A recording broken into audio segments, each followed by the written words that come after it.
How's it going, lads? So I'm back in the city where my family live, and if you guys didn't know, I go to university in a different city where my family actually live in. So yeah, man, it went pretty well my first year of university, and since I'm done, I'm back now just for a bit.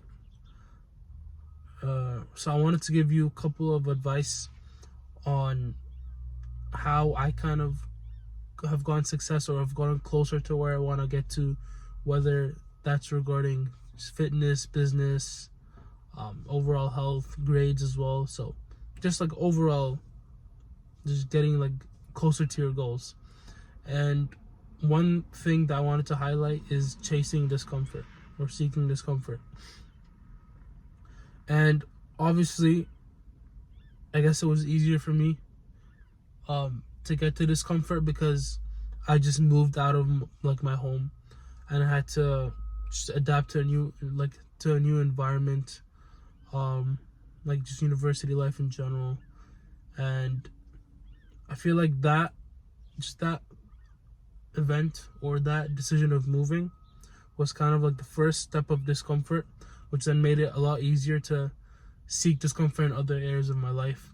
So like whether that's like putting myself through like five days of gym for like basically a whole year now, or just eating like fully clean for like a long time, and avoiding like cheating on the diet, or whether that's actually pushing myself to do the business work and like let's say recording the videos, or that's like studying what I really don't want to study and knowing that it's gonna help later on, or pushing myself to start training for a marathon even though I didn't really have to. And from like all the books that I read and the videos that I watch, it's something that's pretty common with anyone that's successful, especially because we see the success probably in fitness, wealth. That's all the success that you see on social media, right? And like it's a common theme that they just seek discomfort, like even when they don't want to, obviously, because they're in a state of comfort. They just push themselves constantly to just go a little bit above their comfort zone.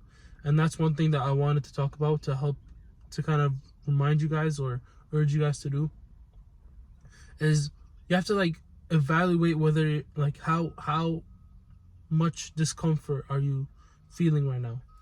And that could be the judge of how much success you're going to get in the next 1 month, 2 months, 3 months from now, right? So, because right now when I moved, it's been a couple days since I moved, right? And, it kind of felt good, like I didn't really have to do anything. I don't have to study anymore. And I can just kind of just do the bare minimum with business, just recording a couple of videos.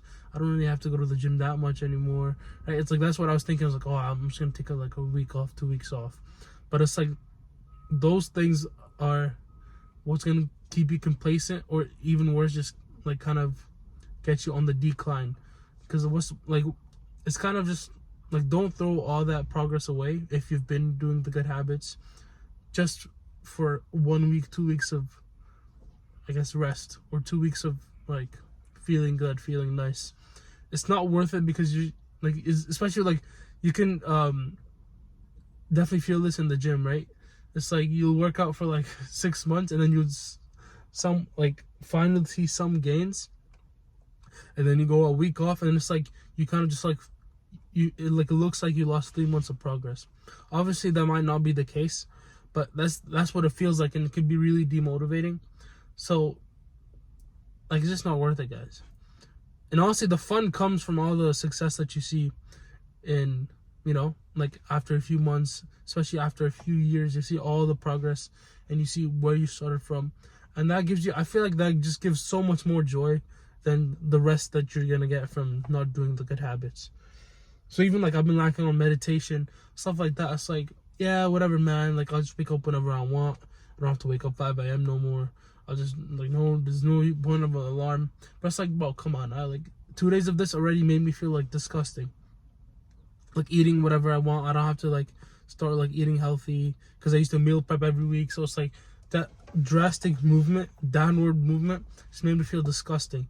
And it's like, bro, I actually enjoyed feeling healthy. I enjoyed eating well, and actually, like, I enjoyed my brain being able to function while eating good food and while exercising, compared to like when I was just eating whatever is on the table. And it's like I just feel so slow and lethargic. And it's like, no man, I can't go back. It's like once you've done it for a good while, so you just can't go back. Like, it's impossible to go back.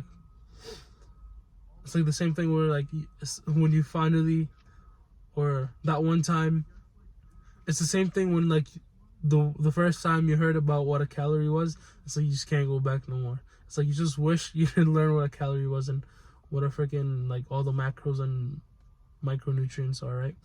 But it's like once you know all that, yeah, you're too deep in. Because now once you slack off and don't do the good habits, you know what the consequences are. You know what you're sacrificing.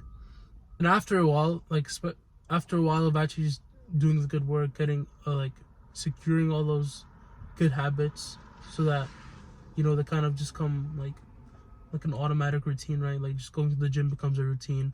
It doesn't have to be forced anymore. Or eating healthy doesn't have to be that forced anymore. Or doing the business work doesn't feel that forced anymore. Meditating doesn't feel that forced anymore, right? Once you get to that point, it's like then the baseline, then like whatever you are doing kind of slowly becomes your baseline. So that actually becomes your comfort zone. So like going to the gym 5 times a week is just a baseline. So just going to the gym is not actually considered that, like, it won't get you too much of the success as it used to before, right? Because if you're starting at level 0 and then you start going 5 times a week to the gym, then you're automatically like, that's a big jump. That's like you're going to like level 2, level 3 already, right? But once you're just stuck on that, it's like, let's say your slope of success was that much, right, when you first started going, and then after a while it kind of just declines. It's still a positive slope, right? Obviously you're not going to go negative from going to the gym, but won't, like, your progress to your goals won't be as steep, won't be as fast, because like it's just your baseline now. It's like you don't have to force yourself to go to the gym. It's like you would at that point, at some point, it's like it's harder to get yourself to not go to the gym than going to the gym. Like, it's just easier to go to the gym now. So at some point, you're gonna have to you're gonna have to think about how to increase your intensity when it comes to fitness, increase your work and your input when it comes to business, when it comes to whatever you're striving for in your goals right now, right? Currently, that could be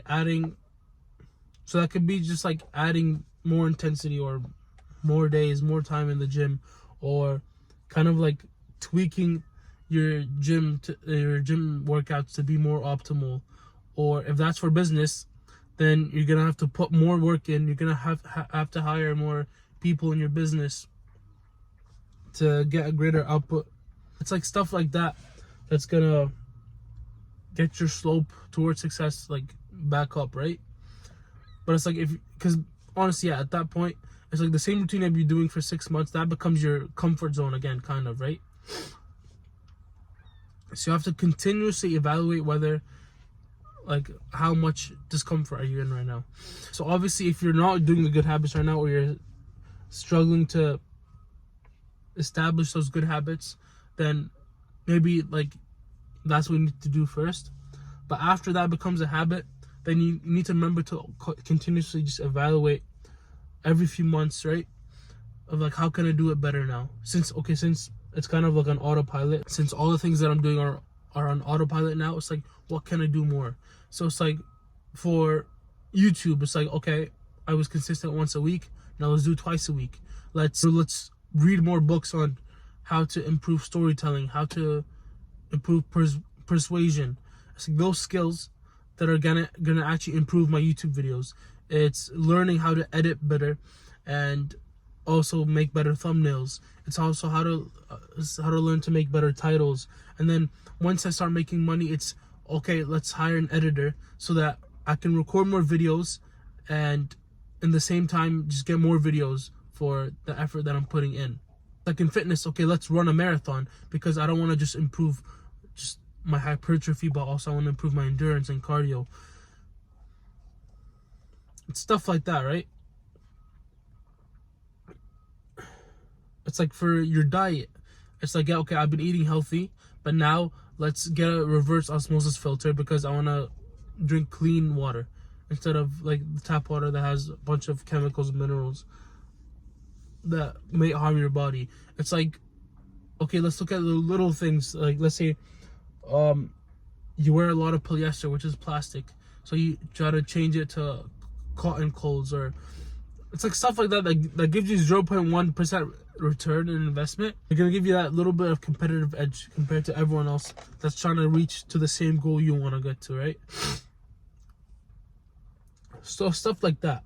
Obviously, first, like we said, you want to establish those good goals. You want to get to level 1 first, and then after that, once those become autopilot habits, then you want to try to stack habits on top, or not. Maybe you want to eliminate some of the habits, right, that are not giving you that crazy ROI, and substituting them or doubling down on the actual habits that are going to give you the most return on your investment. But yeah, that's pretty much it for this video. Just, again, always seek discomfort, because comfort, when you think about comfort, what do you think about? Just lazy, fat people, broke people, like, and I don't think you're watching these videos if you want to be any of those people, right? So yeah, learn to seek discomfort, and I'll see you later, lads.